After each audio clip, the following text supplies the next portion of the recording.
నమస్కారం, NS news కి స్వాగతం. నా పేరు ఉషా. ముందుగా ముఖ్యాంశాలు.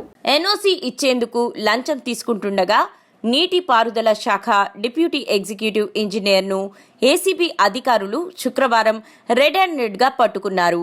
రామంతపూర్కు చెందిన గోపగాని రమణమూర్తి ఉప్పల్లో వాణిజ్య భవనాన్ని నిర్మిస్తున్నాడు. ఈ భవనానికి నీటిపారుదల శాఖ నుంచి ఎన్ఓసి తీసుకోవాలి. దానికోసం బాధితుడు దరఖాస్తు చేశాడు.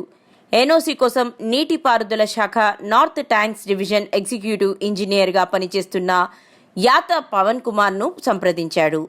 ఎన్ఓసి ఇవ్వాలంటే ₹5 లక్షలు ఇవ్వాలని డిమాండ్ చేశాడు.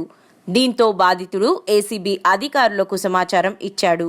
వారి సూచనల మేరకు డీఈకి ₹4 లక్షల లంచం ఇస్తుండగా ఏసీబీ అధికారులు రెడ్ హ్యాండెడ్గా పట్టుకున్నారు. డీఈని అరెస్టు చేసి నాంపల్లిలోని ఏసీబీ కోర్టులో హాజరుపరిచారు. కోర్టు ఆదేశాల మేరకు డీఈని రిమాండ్కు తరలించారు.